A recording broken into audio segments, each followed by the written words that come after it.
because they're too busy looking at the emotional aspect of the topic that was used by the media to cloud your judgment. The reality of it is, this situation where the federal government has just come across our state sweepingly saying that every state and every business and every person in this country has to abide by the law of allowing any same-gender people coming into their place to be married or what have you, is exactly the same thing they were debating when the Civil War broke out over slavery, if you'll go back and read the archives of the Congress. Because the subject is not the slavery. We did not go to war over slavery. We I cannot believe, did not get on the band of what took place with the federal government. The debate was the very thing that these forefathers set this Constitution up for. The federal government does not have the right or the authority to pass laws that go across the authority of the states. Each individual state has the right and authority to pass its own laws and its own regulation, which is voted on by its people and is brought into fruition as long as that law does not violate the laws of God. That's why we went to Civil War.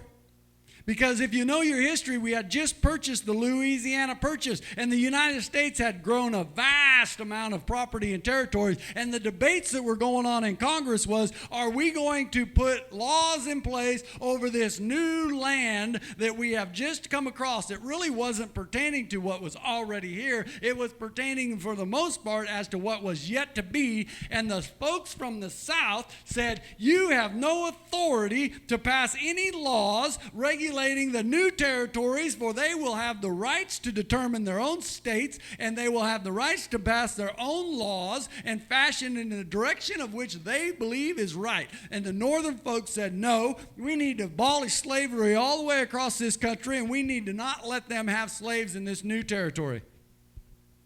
So slavery was wound up in the middle of it, but the argument was about the rights of the states. And I really admire President Lincoln, but he violated laws and precepts in his presidency. And we had a civil war. And when they did what they did over this same-sex marriage thing, they violated our Constitution again. But yet we just let it happen, didn't we? There was no war. Nobody took up their arms. There wasn't enough people to stand it up for the rights. And in fact, in my encounters across this country, I venture to say less than one handful of people that actually understood the true issues of the matter. Because we get all emotional, wound up about, oh, they have the right to do this and they have the right to do that. And there we go again with, yes, we have the right, but what is your duty? What is your duty? What is your responsibility towards the generation to come? What is your responsibility towards the nation? I want to read to you something from Mr. Benjamin Franklin. Benjamin Franklin was on the Committee of Five. You can go check your history out. They put together a Committee of Five that came up with the Declaration of Independence. We're getting ready to celebrate July 4th, Independence Day, and that's the reason why I put these whole lessons together, because I knew it was coming up. And I know if you're listening to this on the radio, 4th of July's already went over, and you should have had yourself in here listening to it live, I guess, because I hope I got you all stirred up all over again after the fact. There was a Committee of Five that was coming together, and they wrote up the Declaration of Independence, which came forth out of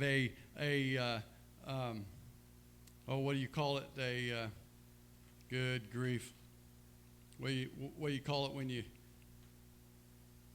bring something to the floor? A motion. Yeah, there was a motion made. See if I can find it here in the very beginning. Anyway, this motion was made for independence because they realized there was going to be no more chance. Yeah, that's where they met with the Admiral Howe for one last attempt. They made one attempt after the Declaration was formed to try to bring peace, and they could not bring it forth.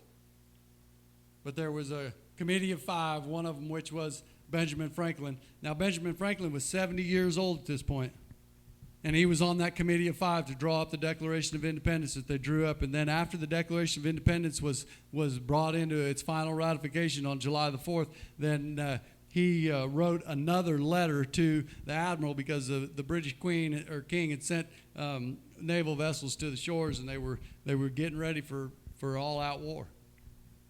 And he made one last petition to Benjamin Franklin and the forefathers that were there, Thomas Jefferson and several different ones that were there to bring peace. And they met with him, and he wrote letters. You can look it all up and find it in your history. Benjamin Franklin wrote back a response letter to Howe's request and basically told him that he didn't have the authority to do what the colonies required because they wanted complete and utter separation. They realized at that point that the diplomatic opportunities has passed, and there was be no settling between the kingship, and that he was going to continue to just try to rule and reign and abuse the colonists. And that he told him that he didn't think that the king had gave him the authority in order to make the right or the negotiations that he was asking for. And so that failed, and we went to war. There's a deal that I want to read to you that was after the Constitution was put together. This is the mindset of these men.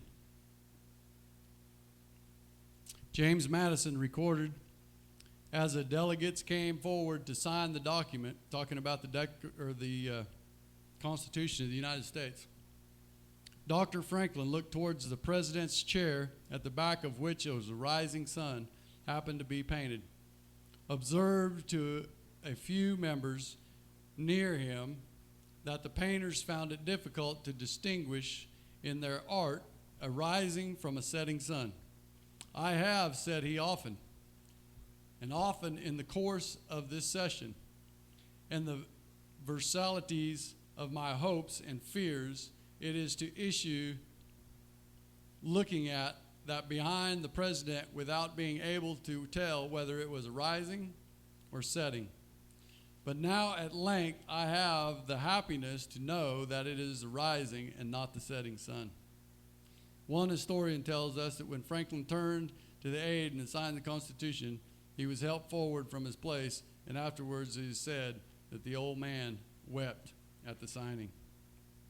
Well, we got to break in here, folks. There's no good place to end this, but we're running out of time. So if you'd like to hear this in entirety, you can contact us, and we'll make arrangements for you to own a CD.